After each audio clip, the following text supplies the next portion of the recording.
Is there anything I can bring you, Mrs. Scott? Thank you, no. All right, try to rest.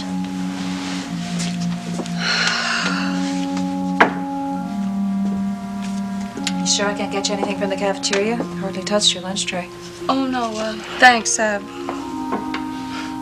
guess curiosity's kind of got my appetite, too. You know, I want to know, and yet I'm terrified of what we'll hear.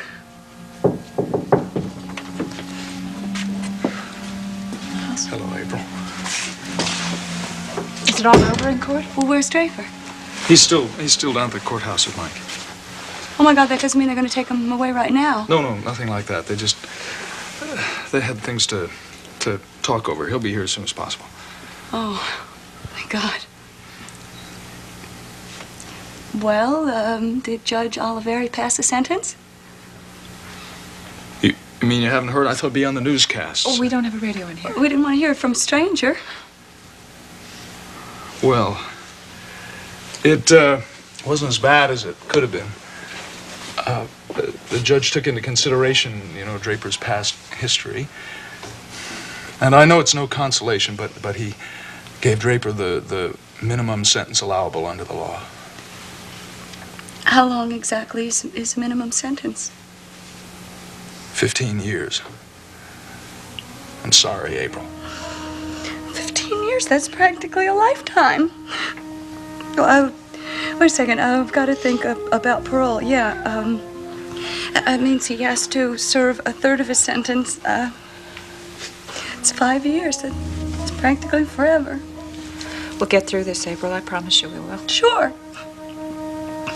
Do you realize that by the time Draper gets to know his own daughter, she won't be such a little girl anymore?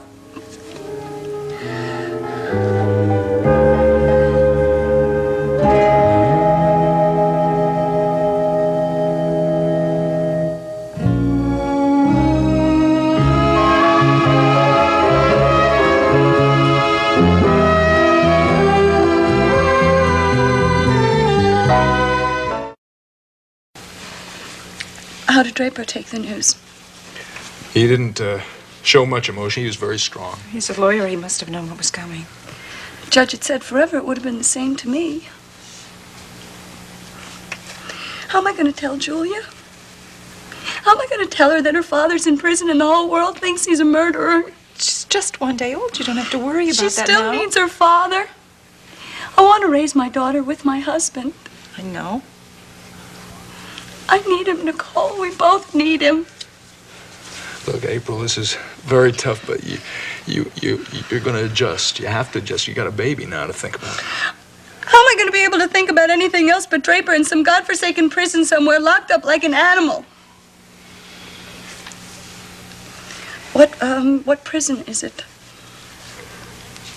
I guess that was mandated by law, too. Redstone? Yeah. State penitentiary? You're not going to be alone, April. You've got Miles, and you've got me, and you've got all of your friends We to don't count have on. any friends. You say that. If Draper's friends cared any more about his well-being, he would have ended up in front of a firing squad. How can you believe that? I know what I'm going to do. I'm going to give Steve and Deborah the honor of telling Julia that her father is in prison while she's growing up. It's their fault. That is not true, April. If not, then why didn't they do something to keep him out of prison? They tried. What about Logan? Logan's supposed to be Draper's best friend. I mean, that's the biggest joke of all. He's always talking about justice. Well, is it justice to convict someone and send them to prison for a crime they didn't even commit? Steve and Logan and Deborah all feel horrible about what happened. They were just doing their jobs. They've always believed in Draper's innocence. They always have fought to prove it. I'm sorry. I'm just angry at the whole world. I'm angry at the thought of losing my husband for 5 very long years. Well, I think you better know the truth about something, April. See, I don't think you can count on parole in this case. Why not? Because the sentence was a minimum maximum kind of thing, and it's a minimum of 15 years, a maximum of 25. That means it's got to be at least 15 years. I'm so sorry, April. I How could really he do am. it? How could the judge do something like that? He has no choice in the matter. You can't blame him. There's one man you could blame it. And that's the person who really did kill Margot. Yeah, well, yeah, him too. I was thinking of someone else. I was thinking of the man who's tried to make a quick reputation in this town. Our hard-nosed chief of police.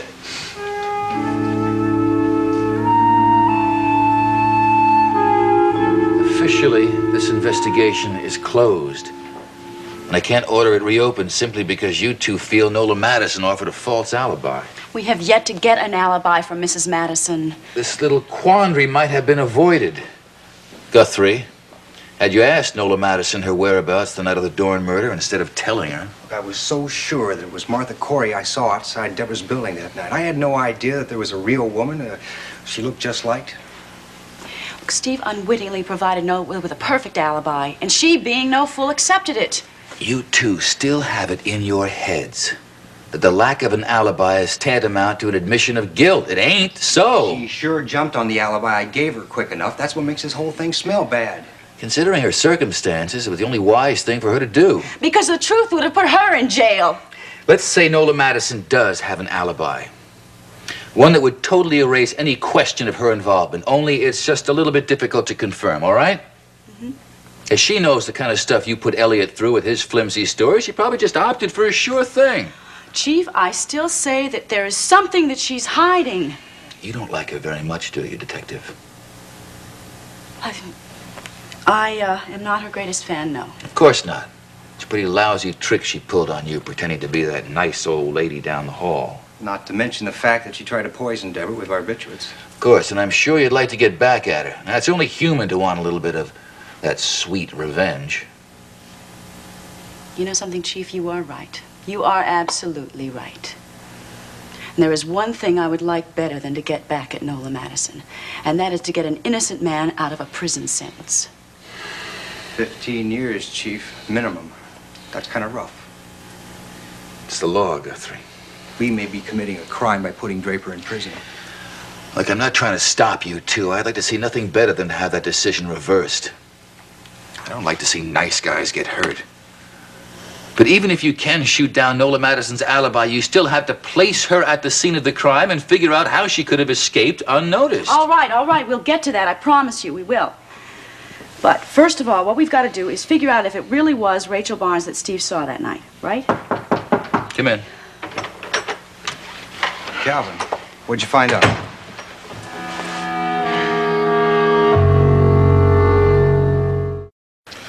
I am afraid I have bad news about Rachel Barnes. You didn't talk to her. No, she wasn't there. The whole newsstand was just boarded up tight. Well, maybe she was sick or something. No, I checked it out, Steve. She's gone out of business permanently.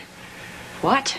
I talked to the guy who runs the candy store next door, and it seems that Rachel Barnes has decided to go out of business.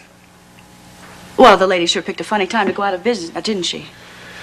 Yeah, well, according to the guy who runs the candy store, she's been selling papers on that corner for a long time. Well, maybe she retired. Maybe she is ill. Well, if she is ill, that means she's at home. All right, let's go by her apartment. Yeah, good idea. If it's all right with you, Chief. Yeah, well, I'm off duty. I can cover for these two. All right. I just hope you guys aren't letting yourselves in for a big letdown. I do too. Thank you.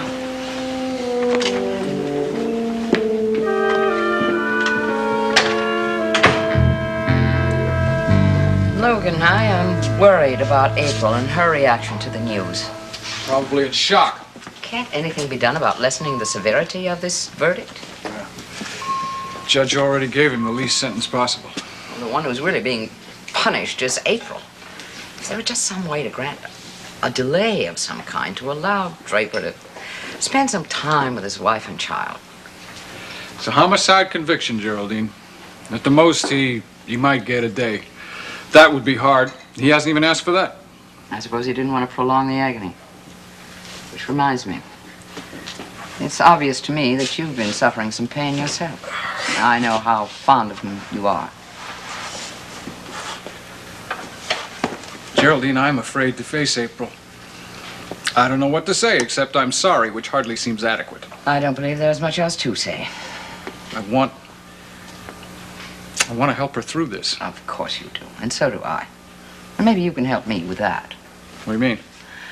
Well, as you know, one of the major responsibilities that April has right now is the operation of WMON. She's in the market for a station manager. Mm-hmm. And the fact is, she has asked me to fill that post. She wants you to run it? My reaction exactly. I'm afraid I'd create more problems than I'd solve. No. You're a strong, intelligent woman with a better business head than most people. I don't know any reason why you wouldn't make a first-class station manager. But I have no experience in that field. I bet you could learn. And Nicole said I would have some on-the-job training. There you go. I mean, if you're interested at all, I think it's a wonderful idea for a couple of reasons. Convince me. Well, obviously, first one is that you'd be an asset to the station. And you'd also be doing April a very big favor. I suppose if you do have someone that you can work with and trust, that's an advantage. Yeah, more than that, though. You get along very well with April. This would be a good opportunity for you to be available to her without hanging on. Right now, she's going to need a very strong maternal arm to lean on. And for you, be a whole new career. I think it's exciting. I think you should do it. It's a good idea for both of you. And I take it I have your blessing to enter the business world. I will even buy you a lunch pail to carry to the office. Logan, if I should accept this position, we will have to do something about making arrangements to take care of Jamie full time. Boy, that's for sure. They're always assuming that he's still around to be cared for. What are you talking about? What are you trying to suggest? Well, nothing. It's just... I just can't help thinking that his other parent is in town now, isn't she?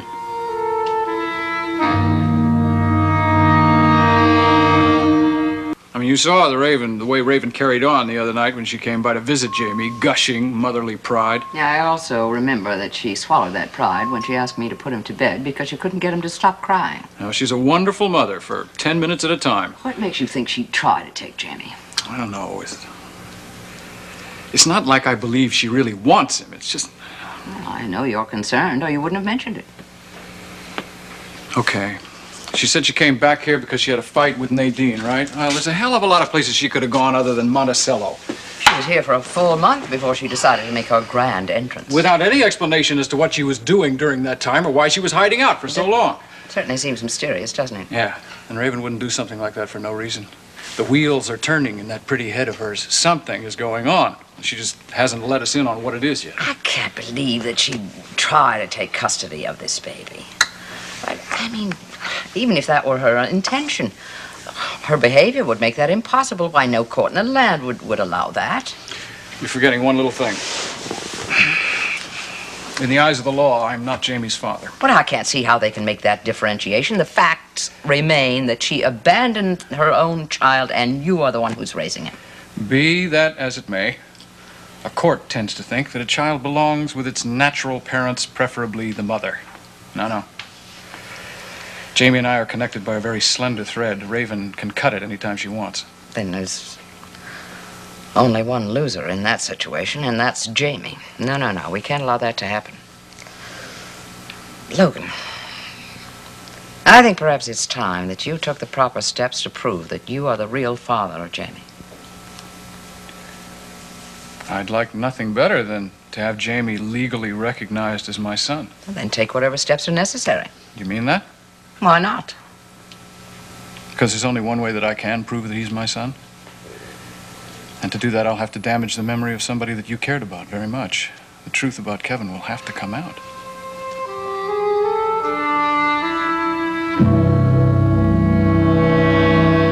Well, what do you suggest we toast to, my darling Raven? Perhaps to old times and the new times ahead of us? How about to, no one I know spotting me in here with you? What if I feel that you're not in the proper mood for this little tete-a-tete? Well, you see, Elliot, there was this really great movie on television that I really wanted to stay home and see. I thought the indoor activity you enjoyed most required two. I'm gonna finish this drink, and then I'm gonna leave alone. It's not like you to come down with a headache, Raven. Damn it, Elliot. Look, I didn't want to come tonight. Why couldn't you have taken no for an answer? Because I found, my dear, that invariably when women say no, they mean yes. Well, this is the last time because there are to be no more seedy rendezvous, okay? I think this place is perfectly reputable.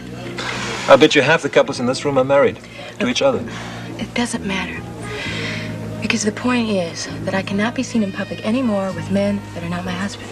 Well, that's never concerned you before. Well, it concerns me now. Why the southern reverence for your marriage vows? I've turned over a new leaf. I don't believe that for a second. You're up to something. What is it? All right, look.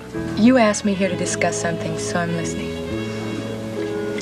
Ever since your return from London, your behavior has made you very much the mystery woman. I don't owe you any explanations. Besides, you're a little mysterious yourself. When you called me, you made it sound like this was a matter of life and death. It was important to me. Oh, I see. Now that I'm back, you have this insatiable desire to be with me. Is that it? That and more. Okay, then let's get to the more part. As I've told you, Nola wants me to go to California with her. Ah, yes, that's right.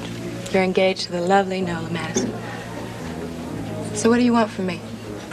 You want my blessing? Okay, I hope you two will be very happy. If that's what you want, if you want to go to California, Raven. become a big movie star, make a lot of money. Raven, now that you're here, I don't want to leave. Elliot, I'm very flattered. Oh, you're making this very difficult for me. Poor Elliot. He can't have his cake and eat it too. You're just gonna have to make up your mind, aren't you?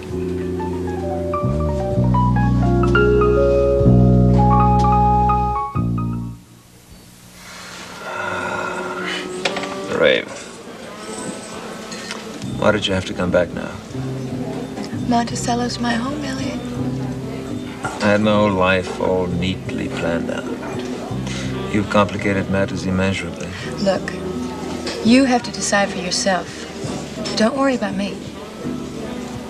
I can't believe you want me to go to California. Well, I just want you to make your own decision. And then I'll just have to live with it. You know, Raven, not many women have treated me the way you've done. And gotten away with it. Oh, Elliot. Are you threatening to dump me? If it were anyone else but you, maybe. Well, lucky me. I mean, imagine hundreds of people that have probably had their hearts broken by you. A fate you should not fear experiencing, my dear. Obviously, you have no heart. You know, I suppose that being treated like an idol doesn't turn you on anymore. Maybe that's why you're mad about me. What do you mean? Well, I mean, unlike all the other members of your Admiration Society, I don't give a damn what you do.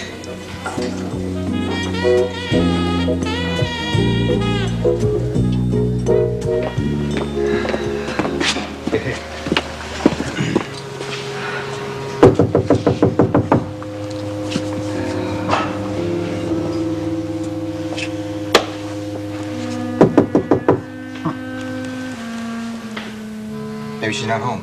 Maybe she's hard of hearing. Why don't you knock louder? Mrs. Barnes? Mrs. Barnes? Hey, what's all the racket? Hello. We're trying to locate Rachel Barnes. What are you? Monticello Police Department. I'm Detective Guthrie, Detective Saxon. Well, what do you want with Rachel? Well, she may have some information that would help us in a case we're investigating. I'm afraid you're out of luck. She isn't home. Do you know when she'll be back? I can't say for sure. Maybe a few months, a year, maybe never. Is she on vacation? And then some. Rachel always dreamed about seeing the world. That's what she's off doing. She would have had to sold a lot of newspapers to be able to afford that kind of a trip. Until a couple of months ago, Rachel had all she could do to scrape together rent money. Then her ship came in. A rich old aunt died and left her a bundle. An aunt? Yes, you would have surprised me with the news. From all Rachel ever told me, I thought she was all alone in the world. Really? I guess I'll just have to keep on hoping for the lottery. Well, if Rachel does come back, I'll tell her that you were asking for her. Thank you. Thank you very much.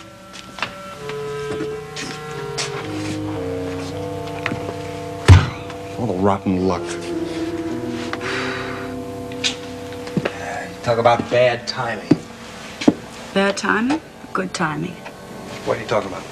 You know, Rachel Barnes is no spring chicken, Steve. That aunt of hers had to be at least 100 years old. Yeah, that's right. Now, isn't it convenient that this should happen at a time when we want to come and talk to her? What are you getting at? If you ask me, I think the name of that rich old aunt is Nola Madison. And what better way to protect her alibi than to make sure that her double is all the way across the other side of the world? Yep, that would do it.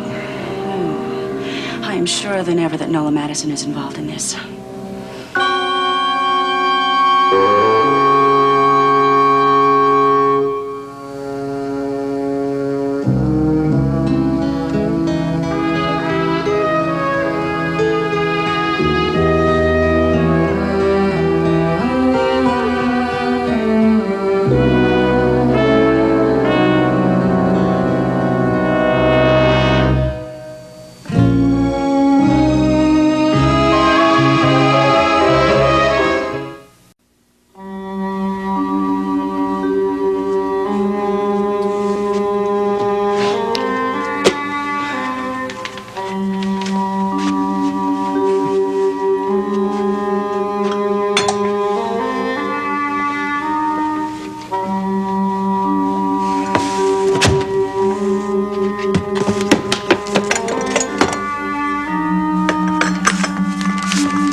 Leaving you was the hard part.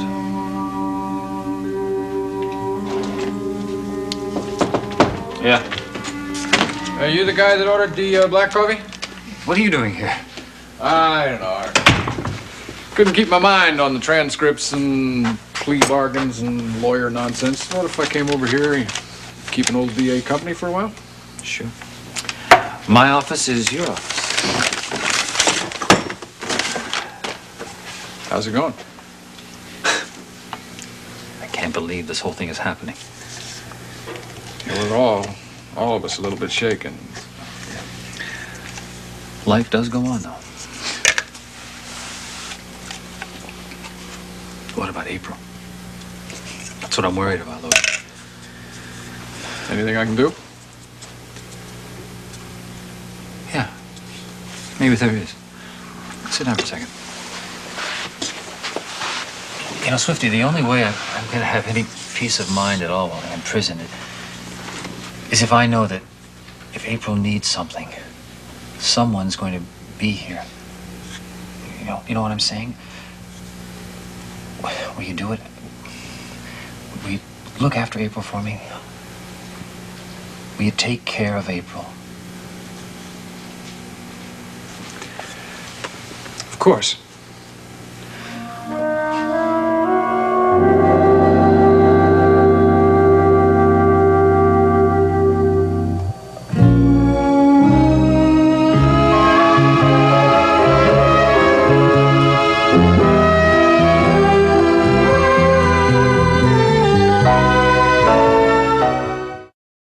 I was at the hospital yesterday morning, and I got to see Julia for the first time. I mean, she was that big, little tiny little thing. You know how they are. They come out small. I couldn't see anything. You know, she was in the isolette.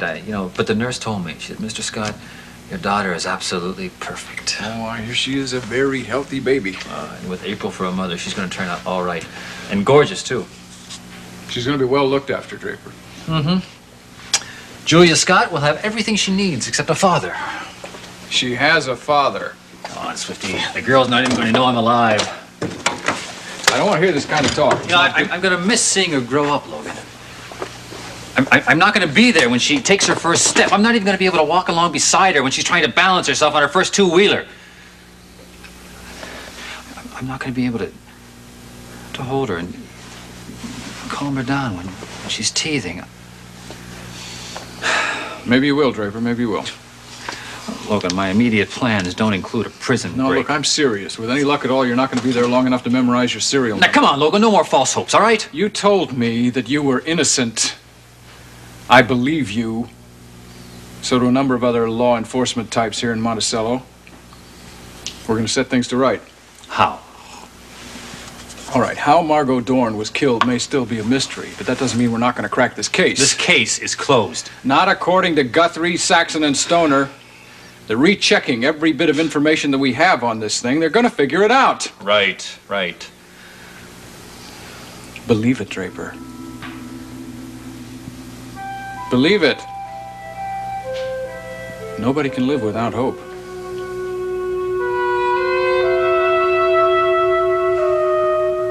Come on, detectives, give me a break, will you? This is the end of my shift. I've been here all night. Look, Oscar, an innocent man may be going to jail for a long time, and you're too tired to help him? I don't know how many times I told you the same story over and over. I feel like a broken record. Well, play it again, Oscar. It's important. Oscar, take a look at this picture and tell us if you saw this woman the night that Margot Dorn was killed. Even if you saw her walking past the building, walking into the lobby, we just have to know. All right, let me look. Well? Could you give me a second, please? Take all the time you need, Oscar. Hey, this is that movie lady, isn't it? Nola Patterson. Yeah, that's right. Yeah. Never did care much for the role she played. Did you see her in the building, Oscar? Yeah. When?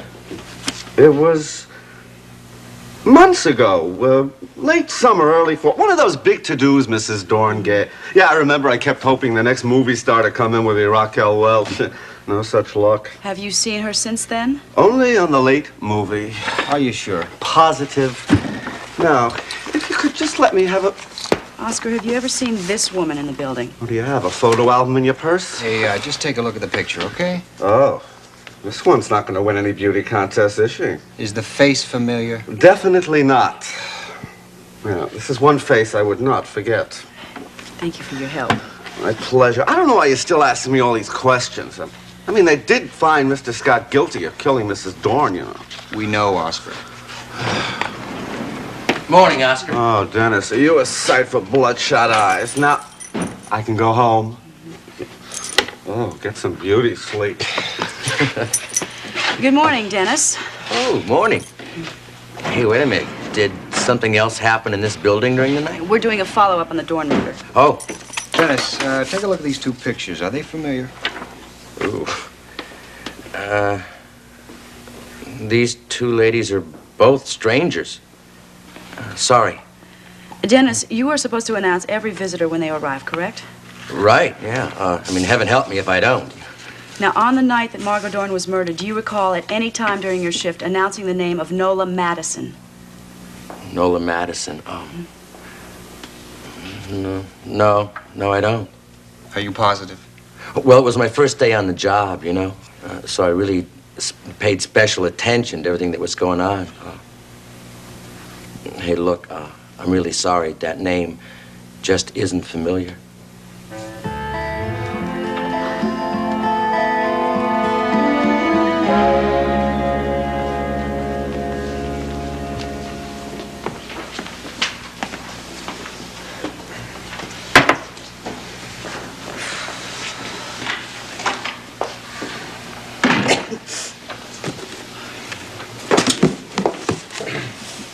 Morning, my sweet. Well, you were up and out of the house bright and early this morning. I have things to take care of. Must have been very important things. Ordinarily, nothing short of an earthquake gets you out of bed before noon. I wasn't sleepy this morning. Exactly where were you, Elliot? Hey, what does it matter? Indulge my curiosity. I was downtown settling my affairs. You make it sound as if you're going to die, not relocate. Well, I'm getting married, moving to another city all at once. That's a big change. In fact, you're not at all anxious to leave, are you, Elliot? Oh, I can say that. Well, Were you settling your affairs or rekindling an old one? Oh, no. Well, I'm wondering if the reason behind your sudden change of heart isn't named Raven Swift.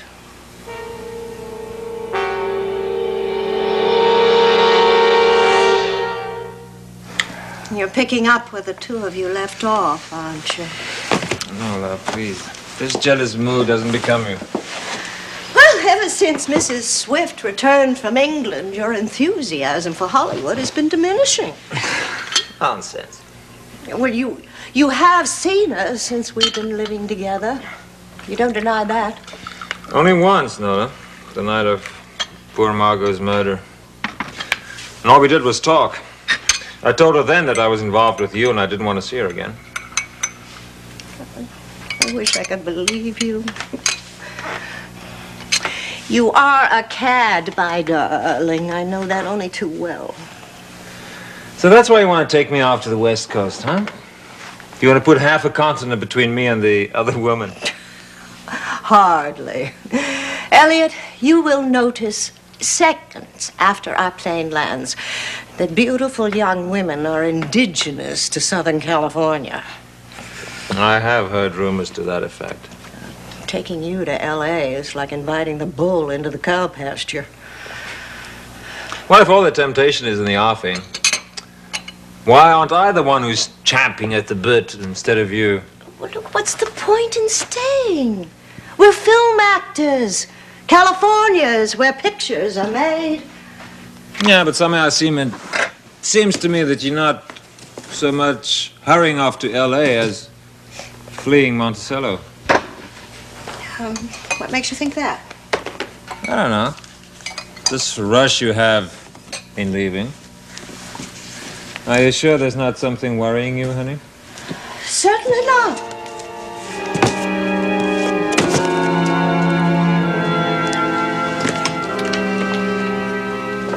I understand Logan stopped by. I was thoughtful of him. Sorry I missed him. Yeah, he was feeling pretty low, Mike. No wonder. He's concerned about you. It's as simple as that. Yeah.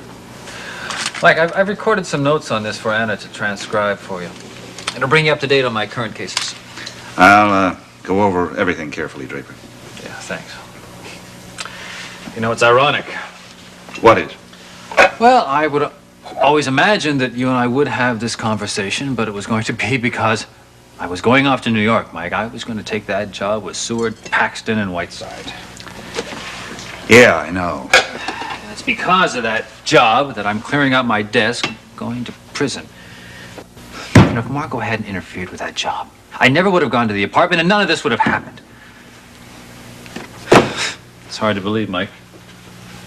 My career is over. It's only interrupted, Draper. Oh, come on, Mike, who are we kidding? I am a convicted murderer. I'm going to be disbarred. First, we appeal the conviction. We'll worry about the Bar Association later. Right. You're still going to need someone around here to help you. Mike, when I go, I want you to replace me. No need for that. We're going to prove you innocent, Draper. Yeah, but I don't want you killing yourself doing the work of two men.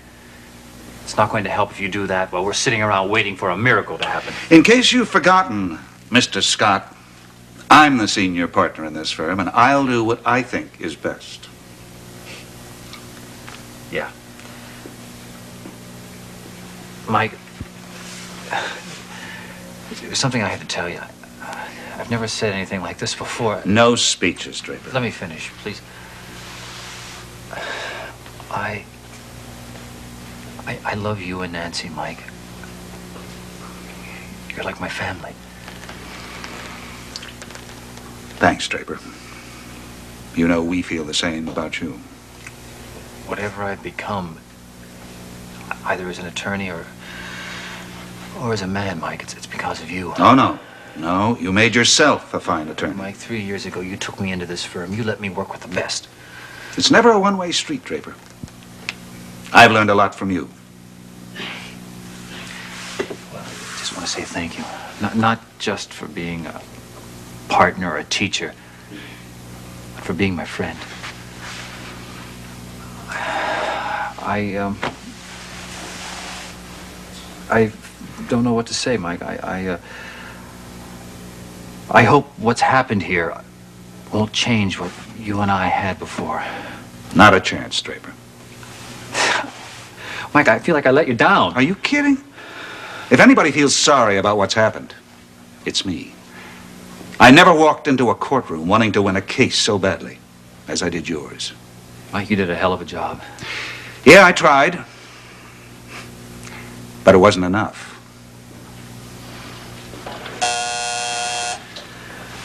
Excuse me. Yeah, Anna. What? What does she want? Well, I'm sure it's not that urgent. No. Of course I'll see her. You know, my day started off badly, and now the rest of it's gone right down the tubes. Who is it? Oh, God. Oh, Draper. My poor baby. I mean, how could this awful, terrible, unbelievable thing ever happen to you?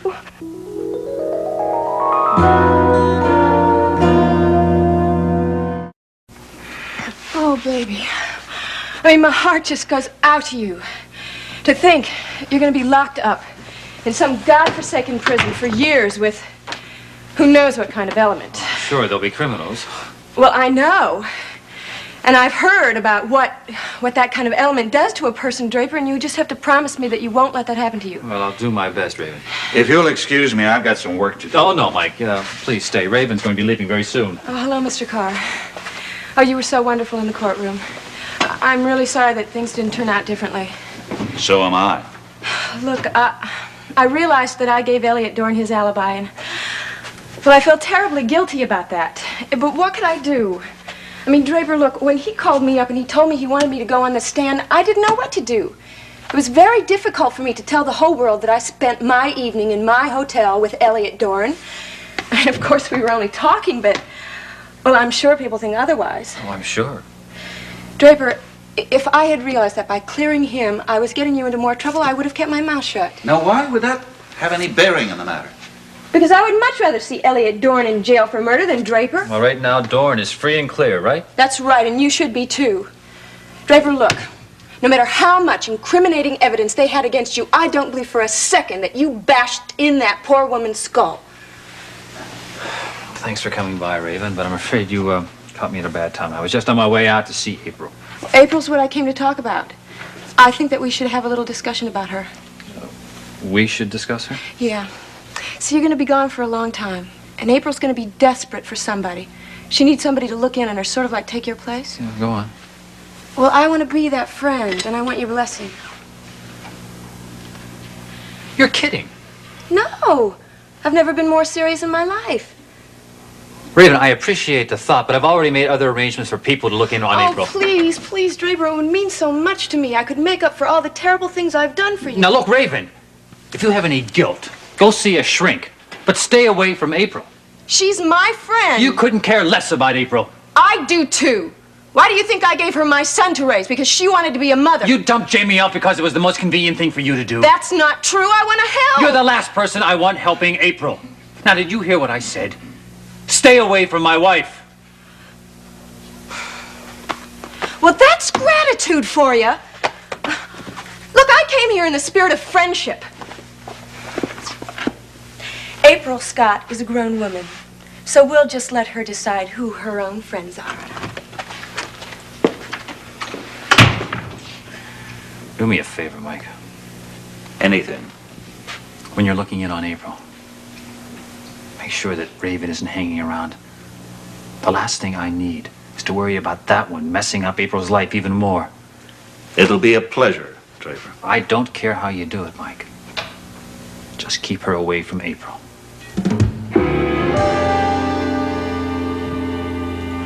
Well, group, we are still no closer to busting Mrs. Madison's alibi. I'm sure Steve saw Nola's double that night. Look, even if it was Rachel Barnes, Nola had to be someplace. She was in that penthouse. Deborah, we don't have one shred of evidence that Nola was anywhere near the Rivershore Apartments that night. We have got to keep digging, Steve.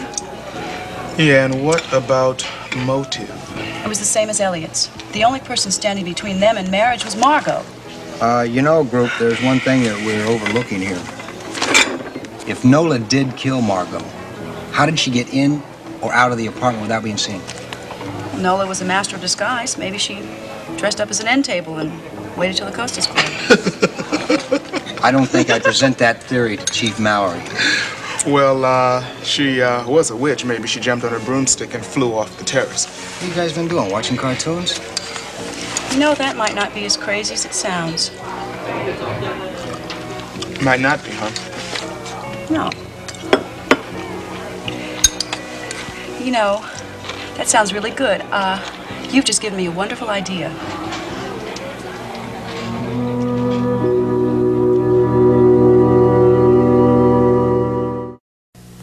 If she had said one more word, I would have grabbed her and thrown her out of here myself. And I would have helped you. When do you plan to go over and see April? Oh, as soon as I finish clearing up my desk, maybe an hour or so. I'm gonna need another box, though.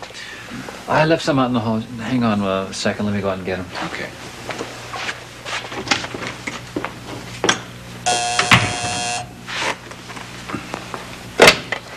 Yes, Anna. Yes, I'll take it here. Michael Carr. Well, that was quick. You didn't waste any time, did you?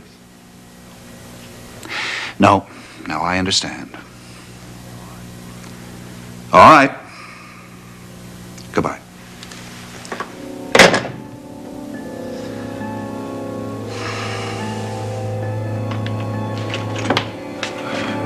Who's that on the phone, Mike? You look like you heard something you wish you hadn't. Draper, why don't you go over to the hospital right now? How's the hospital? Something's wrong with Julie. No. April. It's just that I don't want you to lose even an hour's time with your family. What are you talking about? That was one of the commissioners of the prison board. You've got to report to Redstone Prison tomorrow.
Doctor says she's growing every day. Says she's doing just fine. Oh, well, that's something to be happy for, isn't it? Look how full her face is getting.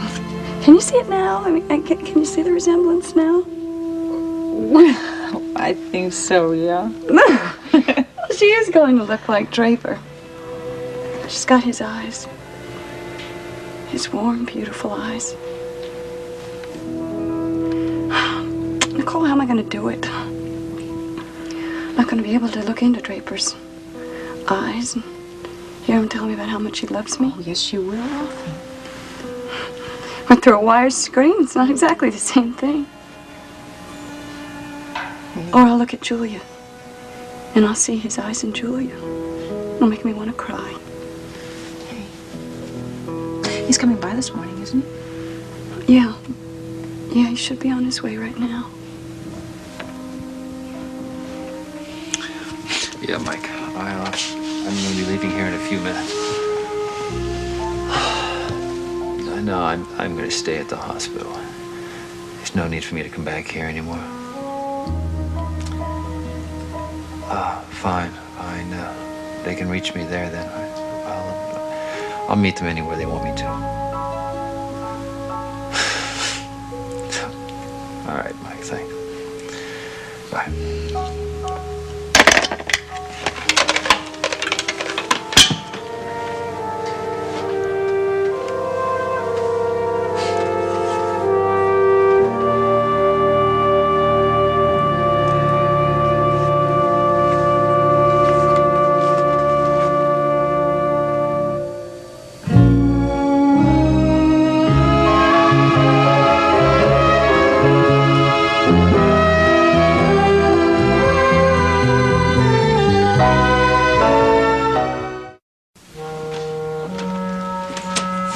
I just keep hoping it's a dream, another one of my famous nightmares. It just doesn't happen, though. I keep waking up to the real world. The real world is horrible.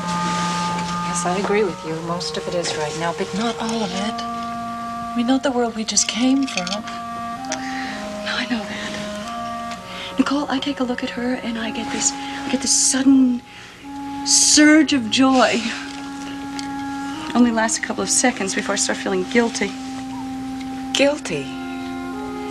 Yeah, guilty that I can feel any happiness right now when Draper is going through. April, I suppose it's natural for you to feel that way. But whatever else is happening in your life, you have to create an emotional oasis for that baby in there. I know that. I can't let her first days in this world be horrible just because I'm miserable. It's going to take a lot of strength for you not to keep your unhappiness from getting in the way of your responsibility towards her. I know, it's just got to be done at a period, somehow. For Julia's sake. And for yours sake, too. Now, I know that you think that this is probably the worst time that baby could have been born, but in some ways, it's the best time. Yeah, come in. Excuse me, Mrs. Scott. You have some more company outside. My husband?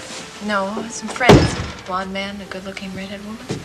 Steve and Deborah, I'm not so sure I want to talk to them right now. You said you don't hold any grudge I against them. don't, but I'm sure they're here to tell me how sorry they are, and I just can't handle apologies. They might want to talk about something else.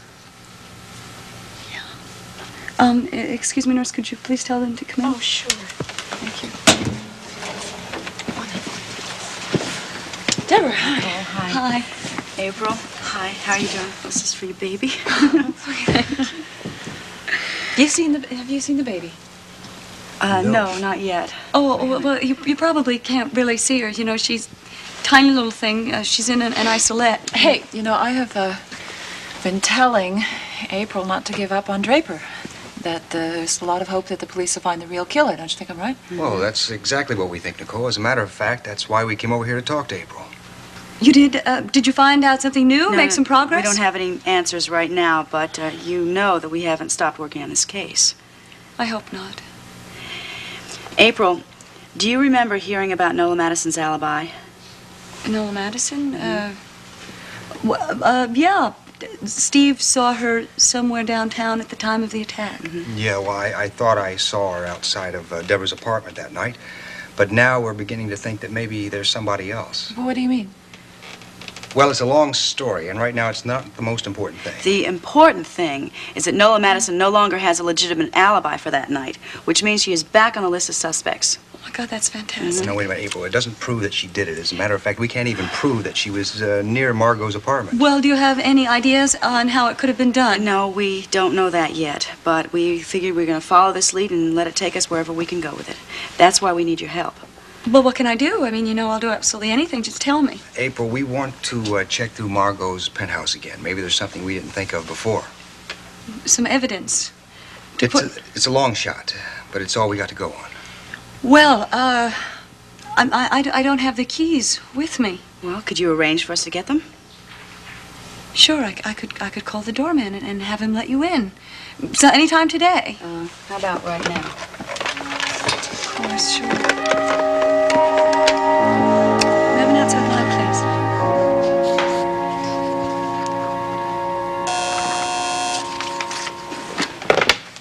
Yeah. All right? Yeah, send him in.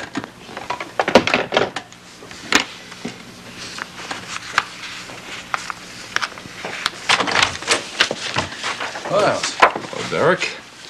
it's good of you to see me. I don't have my first patient until 10. These are pretty good working hours. Well, maybe, except I've already spent 3 hours at the hospital. Anyway, I promise not to take too much of your time. I just had a few questions I wanted to ask you.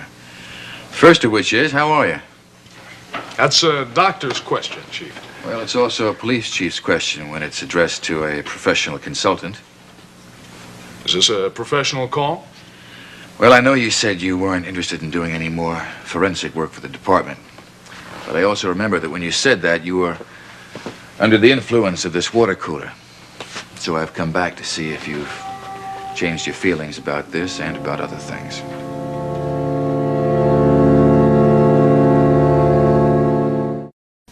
Look, Derek, you should know that I'm very grateful for what you did for me. I guess I haven't thanked you yet. No, you don't have to. Listen, I just knocked a cup of water out of your hands. If you want to be grateful to somebody, be grateful to Nancy Carr. She was the one who came up with the information that led to our discovery that you were taking a daily amphetamine dose. Really? Oh, I will have to thank her. I tell you, with this business of Draper, it's hard to think about anything else. Yes, I know. And about Draper, I know that's another one of the crazy things I did, accusing you of some kind of a vendetta against me and arresting him because of that. I'm glad you understand that now. I didn't say I understood. I still believe my brother-in-law is innocent, and I still believe that you and your men acted too hastily. Some of my men are just as upset about this as you are, and one of them isn't even a man. Yeah, I know that Steve and Calvin and Deborah regret what has happened. I just wonder if you do. That's not what I came here to talk about, Miles. Oh, all right. Answer your question. How am I feeling? I'm feeling better, thank you. Not perfect. That'll take quite some time yet. And about coming back to work in the forensics department? Yes, I'd be glad to whenever you need me. Good, I'm glad. Well, is there anything else? Yes, I think you know what else. Oh. Nicole, huh? Yes, all right. I guess that was drug-inspired, too. Amphetamine overdose mimics paranoia. I guess I was a little paranoid, and being as jealous as I was, I recognize that now. And you recognize you had no real cause? On her part, maybe. I'm sorry, Derek. I'm being truthful now. It's not the water cooler speaking. This is me. I happen to know that you like my wife. You like her a lot. Yes, but I thought we were all becoming friends or getting that way. So, was it my friendship you were interested in, or are you just attracted to my wife? Whether that's true or not, I've never done anything in word or deed to hurt your marriage. Now, maybe you're not ready to accept that yet. I don't know. Drugs or none, you just may be too much in the habit of jealousy. Habit of jealousy. That's a cute little phrase. I like that. Very clinical sounding, almost. I'm sorry. I'm beginning to sound like the old days, aren't I? Bad old days. I'd like those bad old days forgotten completely. All right, I will. I'll try my best. I promise you that. Well, I suppose that's about the most I can ask for now. Thanks. Now, wait, didn't you say you went to the hospital today? Yes, morning rounds. Did you see your sister? Well, I looked in on her, but she was sleeping. I didn't want to disturb her. You should try to be with her today if you can. Why? What do you mean? Her husband's being taken away to prison today. Didn't you know that? Today? So soon? Why didn't somebody tell me? She didn't say a word. Well, your brother-in-law kept this pretty much to himself. He probably didn't even tell his wife.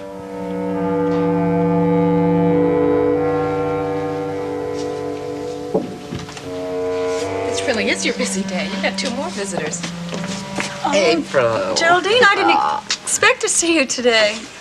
Logan, you are going to lose your job if you spend any more time around here. Oh, it's a nice location. I think I'll open a branch office. My dear, we've seen the baby, and she's absolutely beautiful. Lovely. Thank you. Guess fate's got to be good to me sometime, huh? Logan, did you hear that Steve and Deborah have a new lead on the case? New lead? No. What do you mean? Are you saying that they might have something that would prove Draper's innocence? Well, not exactly, but they are hopeful. They're over at Margot's penthouse right now trying to find anything to support their theory. Look, I know I shouldn't get my hopes up, but can't help it. Gotta keep my hopes up. I don't have anything else.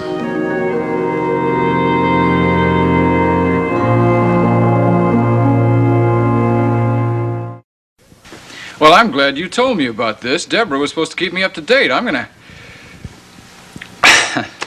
forgetting the reason we came here in the first place. This is actually a business visit. Probably should have brought my secretary to take notes. What are you talking about? The fact is, April, this young man has persuaded me to accept your offer. Well, then you're going to take the job as station manager? Well, as I told Nicole, the idea is absolutely insane. I must be a little mad myself. Well, I think it's absolutely wonderful and the best thing that could happen for everyone involved. Absolutely. I mean, think of the prestige for the station, if nothing else. The famous Geraldine Whitney Saxon. When those red tape politicos down at the FCC hear about this, they're going to sit up and take notice. Now, if you think I'm going to be nothing but a figurehead. Did I say that? I think you're going to do an absolutely wonderful job, Geraldine. You know, as a matter of fact, it was my mother's idea first. Margot did? Yes, when she was talking about hiring you to do a political commentary, she said that, well, you knew more about the broadcasting business than she did. Oh, but that's nonsense. I'm totally inexperienced. Margot told me that you once worked for a network. Well, that was in the golden days of radio when I was a young girl just playing at business. The fact is, I have accepted your offer. I just hope I can do something to help. Oh, you're going to be terrific.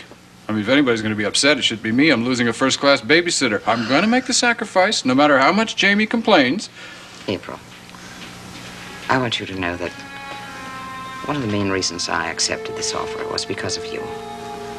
Surely you must know that I'm very fond of Draper. And I'm very fond of you. Thank you. Well, if there's anything that we can do, I mean anything at all, you just whistle. We'll be here.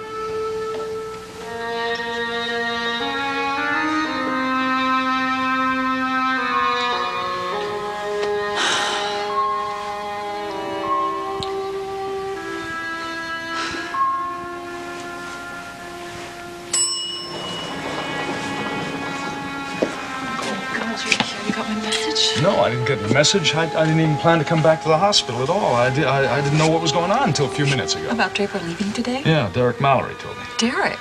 Yeah. Stopped by my office, asked me if I'd be willing to go back to do the forensic work again. What did you say? I said yes. Oh, well, good. I know how much you value the work you do for the police. I'm not so sure I value the police that much. You can't blame Derek for this. Derek didn't try and convict Draper. You don't have to defend him. I'm not defending him. Why didn't Draper tell us? Why did he keep this a secret? How'd you about his find leaving out? today? Nancy called me this morning. So soon. Well, it's one of those things I probably can't delay. It's a sentence for homicide. I don't even want to think about how April is going to take this. We're just going to have to be there with her. Pick up the pieces? I mean, I don't know how well we can do. It's going to be very rough the first few days. We just got to spend all the time we possibly can with her. Well, we can't leave her alone. Look, I don't want you to take the whole burden on yourself, all right? Something has got to happen, and it's got to happen soon. The police have got to do something. The police have got to find the real killer. They have to.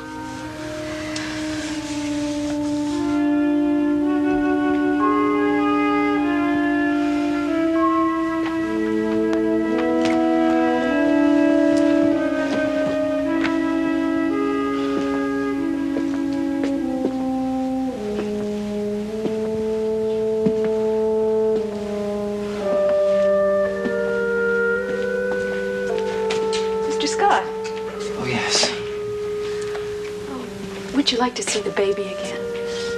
Yeah, I would if no problem. No, of course not. I'll ask the nurse to show her to you, okay? Thank you.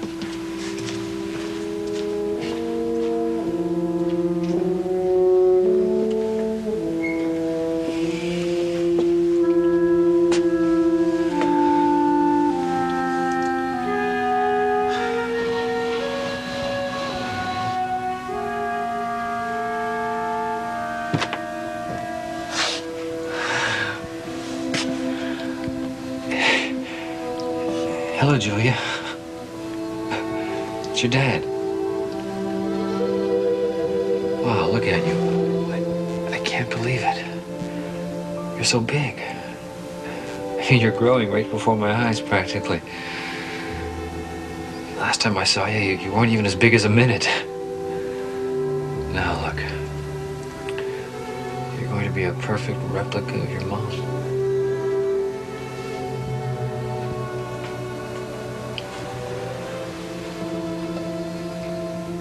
Bye.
Glad to see you.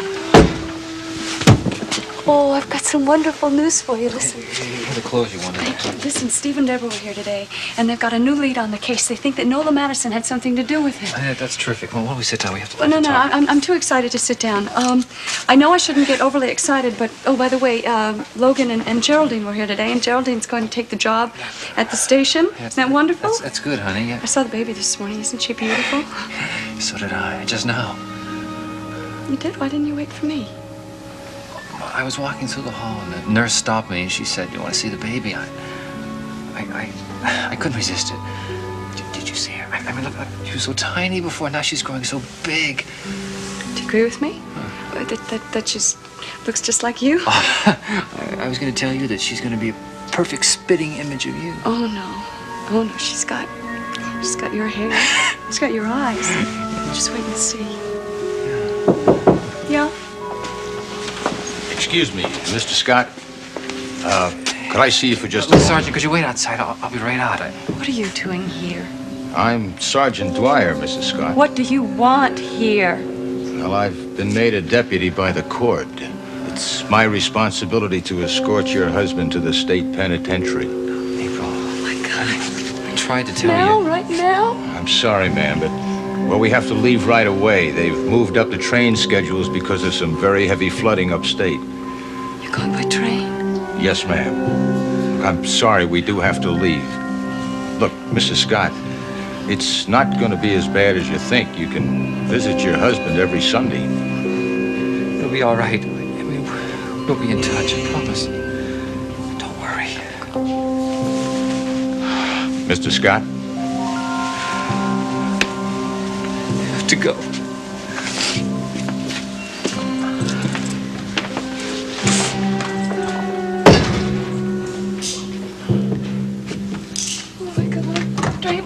I'm sorry we have to do it this way, Mr. Scott.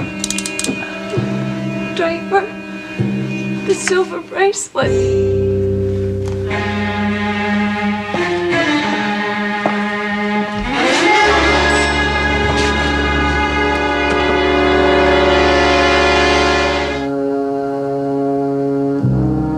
Seems as though a harmony is hard to find, always on our mind, and frustrated days pass without sight, the edge of night, half dark, half light, as we watch our heart.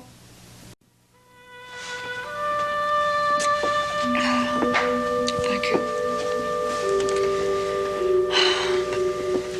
Nicole, why didn't he tell me? Why didn't Draper tell me he was leaving today? Well, that's why I came over this morning. He just found out last night. Why'd it have to be so soon? I mean, why couldn't they wait? Look, April, it's the law.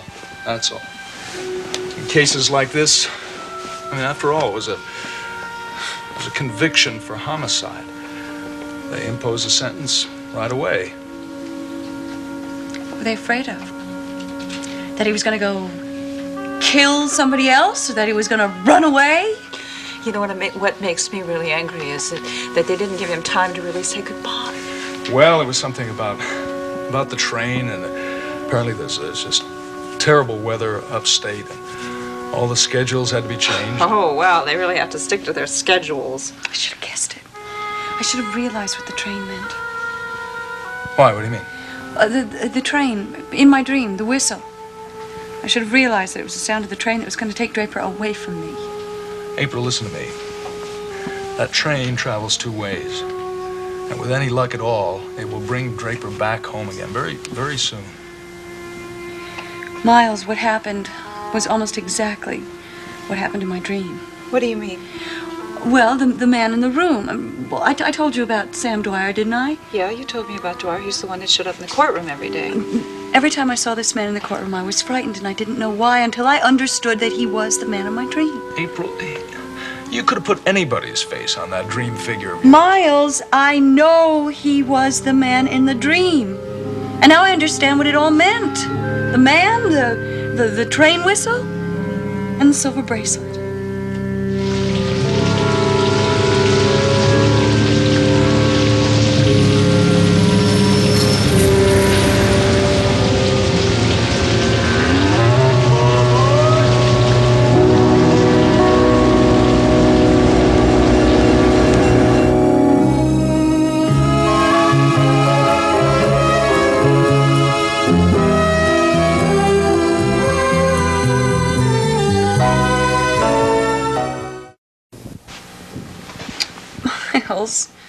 You don't have to look so worried. I'm not going to start having those dreams again, telling the future in my sleep. This dream wasn't all that accurate. Oh, well, good. I'm glad you realize that now. I'll tell you what I do remember very strongly is the feeling I had in the dream. I knew that the man in the room was sympathetic somehow. He probably wasn't very happy about what he had to do. No, he wasn't. I know he wasn't. He was miserable putting those handcuffs on Draper. My God, I never thought I'd ever live to see the day handcuffs on. Don't dwell on it. Okay? Silver bracelet, that's the way I saw it. I saw the handcuffs as a silver bracelet, as a gift. Well, you're the one who's insisting it's some kind of a symbol. Symbols are hard to understand. This symbol is pretty obvious. Yeah, but why do I see it as a gift? I mean, a gift is supposed to be something you do for someone, something you give as an act of charity. Don't worry about it anymore. The dream is just not important. The only thing that's really important now is reality. Oh, yes, you're right. You are absolutely right.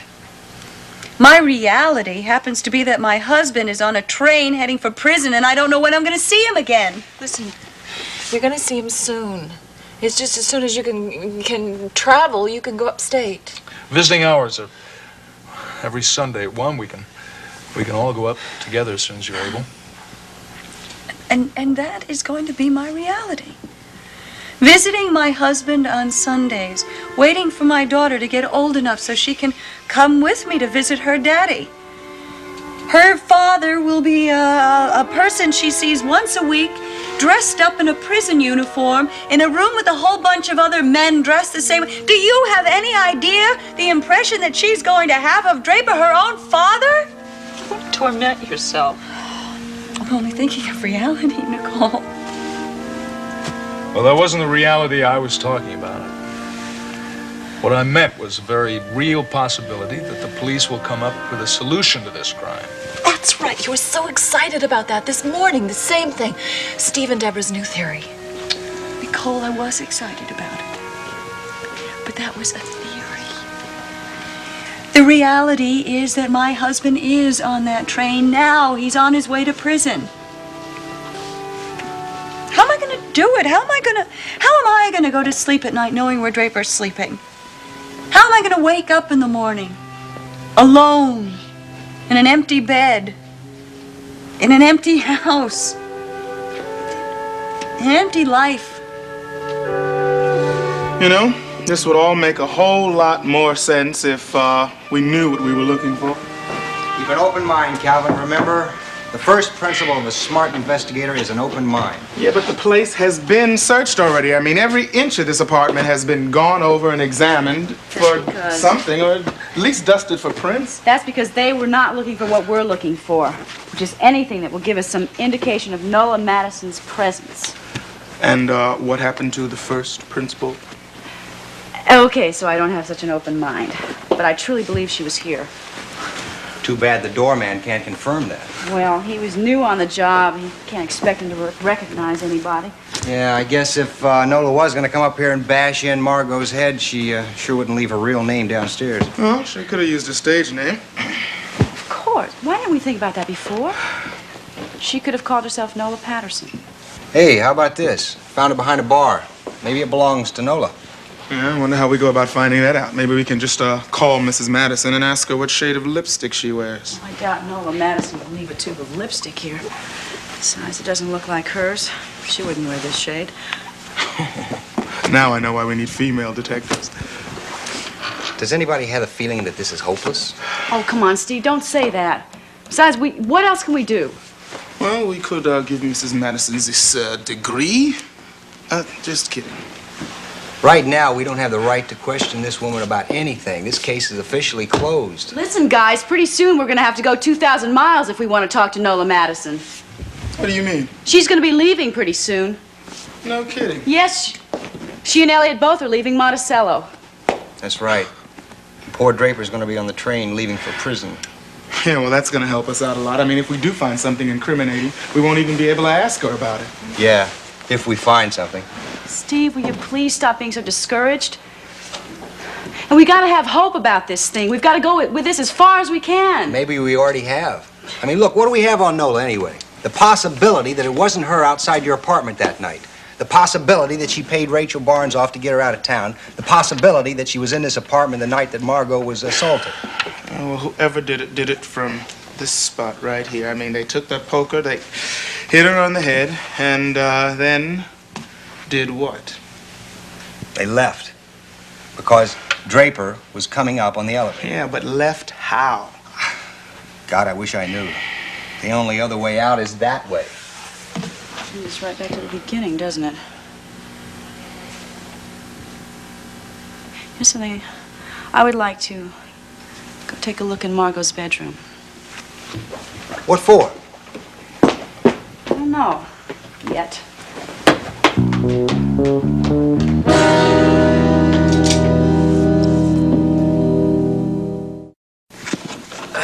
God, what a depressing sight. I hate moving days. I've always thought of you as a wanderer, Elliot. You should be used to traveling. I always traveled light and never moved around with crates and boxes. You know, Nola, I still can't understand this rush you're in. This terrible urgency to leave town. Look, we've talked about leaving 100 times. We've talked about the absolute necessity of living in Hollywood. For the sake of your brilliant career, if not of mine. My brilliant career. At this point, I'm not even sure that my one and only movie is ever going to be seen by the public. Oh, you needn't worry about that. Owen assures me it's going to be distributed. He's also promised me a video cassette of the film. Just hope he keeps his promise. He said he was returning to the coast as well? Yes, we're all leaving. Some of us separately, some of us together. Or are we together, Elliot? How can you even ask such a question, Nola? Because I'm no longer sure of the answer.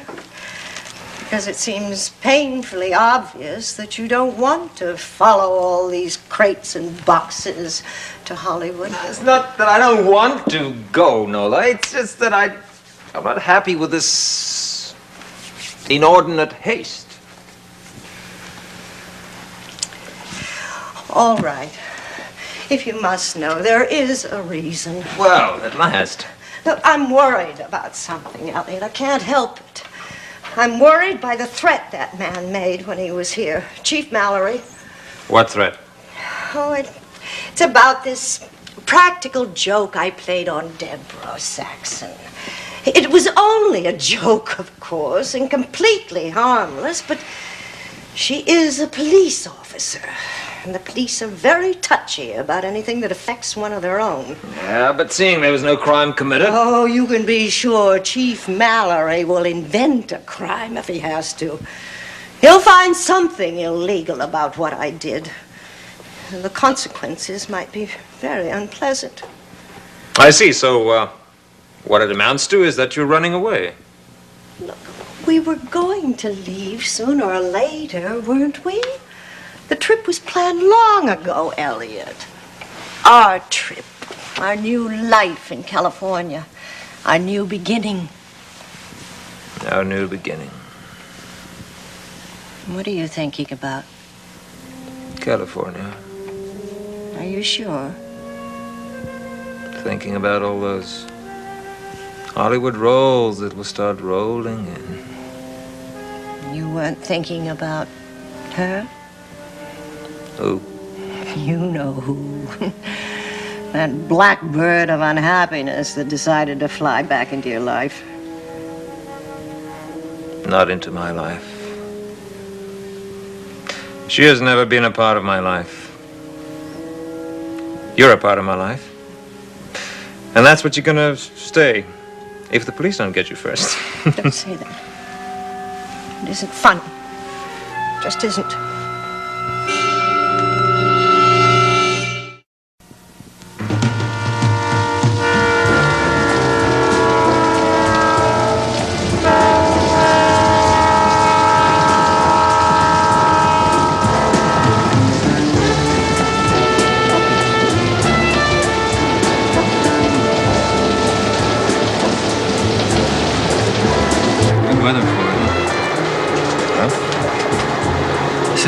Weather for a train ride to nowhere.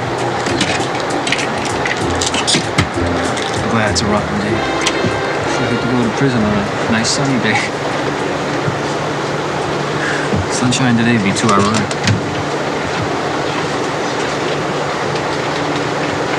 Sergeant, can I ask you a question? Sure. Something about you that's been bothering me and my wife for the last couple of weeks. About me? Yeah. You were in that courtroom every day. Well, I had an interest in the case. Among other things, I was the first witness for the prosecution. Not that I wanted it that way. Yeah. You were the first investigating officer, too. I mean, not that you wanted to do that. That's right. But your testimony was finished in 10 minutes. I mean, you could have gotten off a stand and left, never come back. But you did come back. Every day till I was convicted. What are you, some sort of courtroom buff? I try to stay out of those places unless I just can't help it. The truth is, I wanted to find out how it all came out. The trial, the verdict, you know. No, I don't think I did. I kept thinking that something was going to happen. Some new revelation, some clue that the police found. A new witness. Maybe even a confession from somebody. Afraid it didn't turn out that way, did it? Real easy case for the prosecution. No new defense witnesses, no new defense evidence. Nice and simple. Nice straight lines, Sergeant. Led right here. To these. Well, I didn't believe you did it, Mr. Scott. What? No, I know it's none of my business. I'm just a cop. I wasn't on the jury, and I'm sure no judge, but I just couldn't believe you did it. Thanks, Sergeant. I really appreciate that. The name's Sam. Sam. It's nice to know that somebody in that courtroom, besides my family and friends, thought I was innocent. You know, I'm not so sure about them anymore. I wasn't very happy about testifying for the prosecution. I did what I was told. It was my job. And I'm afraid I didn't help you very much with what I had to say about what that penthouse looked like after I got there. It wasn't your fault, Sam. You just told them the facts. The facts were wrong. I didn't kill Margot, and I don't know who did. God. I certainly don't know how they did it. Yeah, I know. That's what you said. But what you didn't say meant more to me. You didn't make up any stories. You didn't say anything about some mysterious figure moving around that penthouse. In fact, you didn't say anything that could even remotely be considered an alibi. I guess that's why I just could never believe that you did it. Should have called you as a witness for the defense. Yeah, I'm afraid I wouldn't have been able to help you very much there either. I couldn't explain what happened in there. I just kept hoping that something would turn up. I kept watching you. You and your wife. I could see that she was going to have a baby, but that the way things looked, her father wasn't going to be around when she had it. We had the baby, Sam. It's a little girl. So tiny. I couldn't believe so small. Beautiful. Beautiful little girl. Her name's Julia. I wonder when I'll see her again.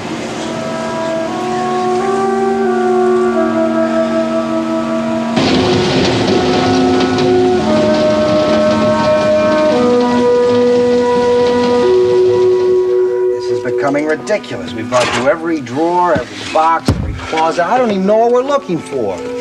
Just wish we had an inventory of the things that Margot had. What good would that do? It's the only way you can find out if something is missing is if you know what that something is. What something are you talking about? Do you get the feeling that Detective Saxon is holding out on us just a little? Yes, as a matter of fact, I do. No, I'm not holding out on you guys. It's just that I had a wild idea about something and I just want to try to prove it. Just what wild idea do you have in mind? Wait a minute, what's this? Huh. It's empty. Looks like a hat box. No, it's not a hat box. Well, looks like a hat box. No, but it says Mystique. Yeah, so what's that? Mystique is a hairdressing salon on Winthrop Boulevard. Very expensive place. Well, maybe they started selling very expensive hats. Yeah, but it's empty. Was Margot Dawn wearing a hat that night? No, she wasn't. Maybe it's been sent out to be cleaned. Oh, no. If you send a hat out to be cleaned, you'd put it in the box. And besides, I don't think Margot ever wore a hat. Yeah, so how do we explain the box? Well, it's not a hat box, Calvin. And I don't think Mystique has started making hats. They do make something else. They make wigs.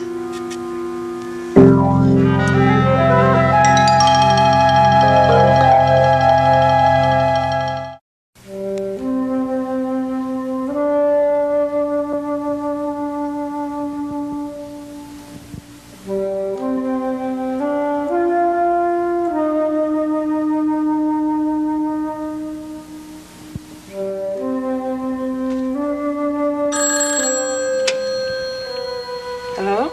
Hello, who's this? It's Nicole Cavanaugh. Oh, Nicole. Hello, it's Deborah Saxon. Deborah, hi. Hi, I didn't want to disturb April, but I've got an important question to ask her about her mother. April is asleep. Is there anything I can do to help? Well, yeah, I guess you can answer this question just as well as April could. It's about her mother, and you did work with her. Yeah. Listen, Nicole, do you ever remember Margot wearing a wig? A wig? Yes, she did, as a matter of fact, sometimes. Not very often, but, you know, sometimes when she had an appointment and didn't have time. I thought that might be the case. Well, why do you ask? Is it important? I'm not really sure yet. Nicole, the first thing I've got to do is find out where the wig is. Oh, you mean it's missing? Yes. Now, it might be down at the hairdresser's getting rolled up or washed or whatever it is people do with wigs, but on the other hand, it might be missing. Stolen. Thanks a lot. I'll let you know what's going to happen. Bye.